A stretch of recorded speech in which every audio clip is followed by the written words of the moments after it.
we would begin, if we were standing in your physical shoes, by acknowledging that change must come. It cannot be otherwise. And so you cannot help but play a role in that, because you exist, you observe, you shoot off rockets of desire. But it's helpful to talk about how any creation happens, and isn't all creation change? Because all creation is experiencing what is, acknowledging how it could be better, launching the rocket of desire, and then lining up with it. Yes? So what you might say is, there are a couple of steps that we get to play in this change that we were born to be a part of. We can do the asking part, which we can't help but do that. We can be step 1. Source is going to be step 2. The vortex, the law of attraction, the cooperative components gathered. When you ask, it is given. Someone should write a book about that. So we're using your perspective and your words, we can be step 1 part of the change, where we focus, we really see the injustices, we launch strong rockets of desire because we expose ourselves to strong momentum of unwanted. And so we're part of the big rocket of desire where we not only want, but we demand something to be different. And we can be a part of the allowing part of it, the receiving mode part of it. Whereas once we've asked for the change, that we stand in vibrational alignment by focusing upon what we're looking for, not what we're pushing against. So that we can be the receivers of the thoughts, so that we can be the receivers of the perfect timing, so that we can say the right words, so that we can stand at the right place in the right time.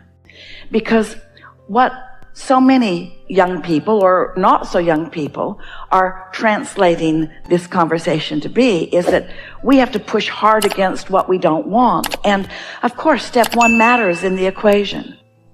But if you stay only in step 1, then you deprive yourself of the connection, of the clarity, of the receiving, of the getting to stand as witness of the improvement. And that's why so much goes so slowly. The protests last too long, and people hold themselves in defiance of their own desires.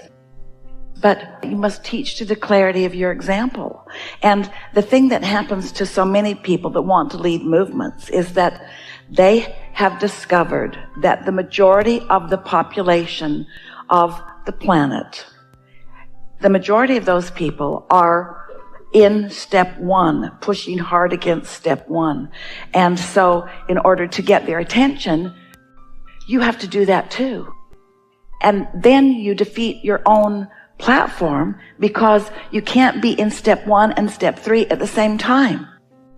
Step 1 is the asking mode. Step 3 is the listening mode, the receiving mode. So our encouragement is that you dart in and out. Get in step 1. Get yourself stirred up. Identify your cause, not your problem, your cause, your claim to improvement, what you prefer, and then focus on that and just pay attention. Find satisfying thoughts. We are never encouragers of avoiding step 1. We just don't want you to make a life career out of step 1. And most people, once they get in step 1, that's where they want to stay. And the reason is this. We understand the reason. They have a valid reason. It just doesn't serve them very well. Is that the unwanted thing that happened, that step 1 moment, caused them to want a better world, to want a safer world, to want a happier world. A world that right now they don't believe is possible, because they're all twirled up in what they're watching on television or the reality of what just happened. And so it feels to them that in order to justify all this new goodness that they're asking for, that they have to push really, really hard against the badness. But how it works is you teach by the clarity of your example. Some years ago, a family came to these gatherings when the gatherings were much smaller, in very early days that Esther was allowing people to know she had this weird gift. And 2 people married, husband and wife, both physicians, and they had a small airplane that they flew frequently to do humanitarian work in communities not too far from where they lived. And they had a young daughter, and they were flying back to their home in the desert and misunderstood which way the wind was blowing and approached the landing from the wrong direction, and their plane flipped over and caught fire. And no one was hurt. They got out of the plane, but the young girl was shaken by it. And what her statement to her mother was, we've been listening to Abraham and we believe we create our own reality. And how did we do this? Now she felt vulnerable and afraid, and her mother wanted to know what she might say. And we said, hardly anybody survives a plane crash, but you did. You came in from totally the wrong direction, flipped over, caught on fire, and all got out. We'd say, something's going well for you, wouldn't you? And so the important thing is to do whatever you can do to help your daughter maintain her connection with her source. Because when she's in connection with her source, she'll feel good. She'll feel safe. She will attract things that are. And the worst thing you can do is fan the flames of what makes her feel vulnerable. And so we get it. People don't want to hear that. They want you to face reality, and they want to take all kinds of action. But you're leading us to the most important thing that we will talk about here together today. You're really going to like it, how it ties together, and the tool that it will give you for clarity along the way and success in whatever it is you're teaching or living yourself. So in every moment that you are awake in your physical body, you are in the receiving mode of something, because you can't turn your tuner off. It's on, which means you are emitting a vibrational signal, which means you are receiving a vibrational signal, because whatever station you're on is what's coming back to you. The question that you might want to ask yourself as you're moving through the day, it ties in with this satisfied or not satisfied, is what receiving mode am I in? Am I in the receiving mode of source, who knows the whole picture of me? Or am I in the receiving mode of CNN, who has a different agenda today? What receiving mode am I in? Because depending upon what receiving mode you're in, either will gain momentum. In time, there will be enough momentum that you'll want to take action. But you just want to make sure that you're in the receiving mode. Esther has just sent off to the printer a proof for a new dash card. It's a card you can put on the dash of your car. It was either that or a bumper sticker, and she didn't think it was a good idea for you to run around with a bumper sticker that said under the influence. When you look at it, you can't tell what it says because it's all backwards and funny, but when it's on your dash, it reflects onto your windshield. So low on your windshield, it's a nice reminder, under the influence. What influence am I under? Am I under the influence of my inner being, which means am I in the receiving mode? Or am I under the influence of fearful, worrisome things? So, step one, of course, be awake in this world, be alive in this world, and let what comes to you in this world serve you in the way you intended. Let knowing what you don't want help you to know what you do want. For example, when you're listening, when you're under the influence of source, the eventual ideas that will flow to you will be ideas such as offering love as often as you can, and noticing in advance those who are feeling like fish out of water, and maybe doing something to soothe them before they feel so disenfranchised and misunderstood that they are actually in a place that as they're trying to move up the emotional scale, they move into revenge.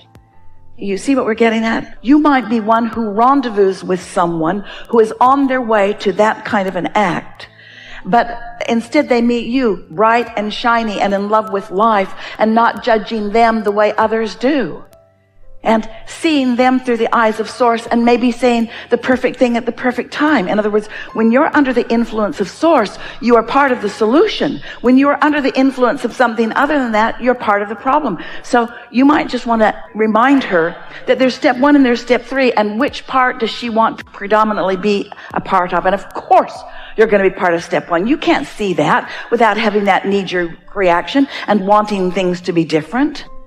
But you sure can give your attention to what you want to be different. If you're under the influence of what so many people are, you want to blame them. There's no place for understanding within you about how they even got there. And therefore, there's no moving forward in helping fewer people get there. Law of attraction says you get what you think about, whether you want it or not, and whatever you're thinking about is becoming more and more and more and more and more. Do you want to be part of the problem, or do you want to be part of the solution? You know, we talk about this stuff so much, and audiences hear and have their individual responses to what they hear here. And we know that as we speak universal truths, as we speak of the laws of the universe as we know them to be, that to those who are hearing it, it could just be another set of words that are just another set of words.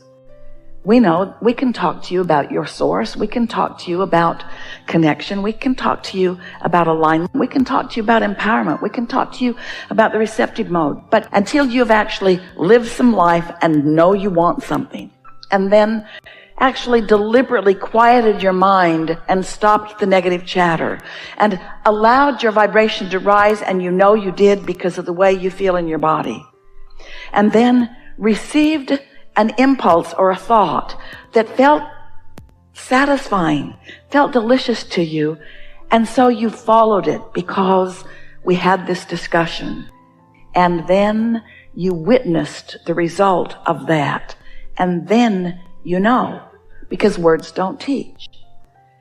So you have to live it yourself. You have to be joyful in this world that could be scary.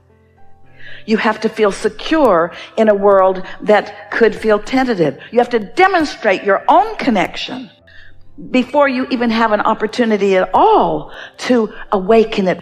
This movement that is afoot, we applaud it because we think it's wonderful that they are saying we want something different than we've got. But to act like adults that are just now pushing against this isn't going to get them to where they want to be. They want to live in a safe world, but do you know where that safe world is? It's the satisfaction that you feel between wanting a safe world and having thoughts about one. That's where it is.